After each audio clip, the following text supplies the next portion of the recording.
Kumusta ka na, anak? Okay na ako, Dad. Nahuli na ba yung kumidnap sa akin?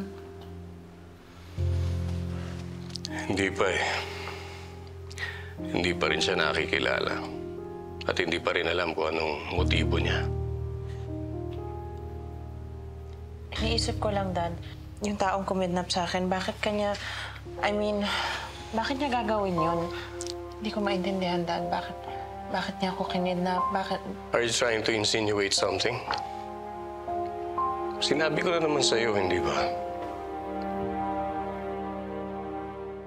Marami akong mga nasasagasaan dahil doon sa naging trabaho ko noon. I'm just curious and bothered as to bakit niya ginawa yun. Hindi ko maintindihan, Dad. Bakit niya gustong sirain yung reputasyon mo?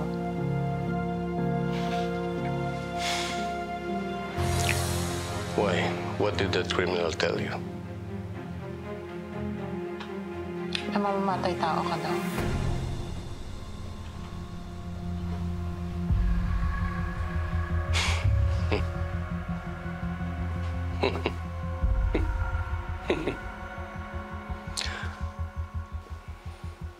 So, mas pinaniniwalaan mo yung taong dumukot sa'yo kaysa sa sarili mong ama. No, of course not, Dad. I trust you. Gusto ko lang malaman kung bakit niya gustong sirain ang reputasyon mo. Look, Mercy. Ilang beses ko bang sasabihin sa'yo na malinis ang konsensya ko?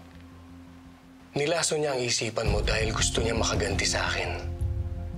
But you know, in due time, mahuhuli ko rin yung hayop na yan.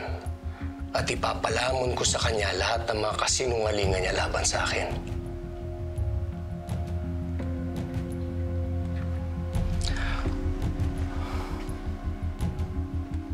Pahinga ka na. Ako nang kakausap sa mga pulis. Yes, Dad.